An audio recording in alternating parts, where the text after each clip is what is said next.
ఈరోజు మనం మెంతాకు ప్రాపగేషన్ చేద్దాం. ప్రాపగేషన్ అంటే మీలో చాలా మందికి అర్థమైండకపోవచ్చు. ప్రాపగేషన్ అంటే మొక్కల్ని తయారు చేయడం. అది సీడ్స్ నుంచి అయినా ఉండొచ్చు, లీవ్స్ నుంచి అయినా ఉండొచ్చు, స్టెమ్స్ నుంచి అయినా ఉండొచ్చు.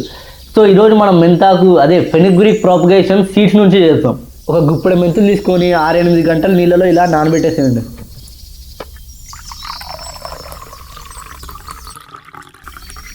ఇప్పుడు ఇలాంటి ఒక ఇట్ర తీసుకొని దాంట్లో కంపోస్ట్ లేదా సాయిల్ వేసేయాలి.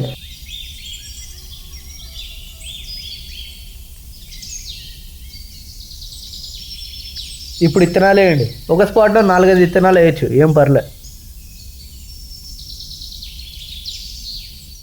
ఇప్పుడు ఒక లేయర్ అంతా సాయిల్తో అలా కవర్ చేసేయండి. వాటర్ మంచిగా స్ప్రే చేయండి చెప్తా. ఇలా ఇండైరెక్ట్ ఇట్లా పెట్టేయండి. విండో పక్కన పెడితే ఇంకా మంచిది. రేపటి రీల్లో దీని సీడ్లింగ్స్ వచ్చినా లేదు చూపిస్తా. Until then Floran stay tuned.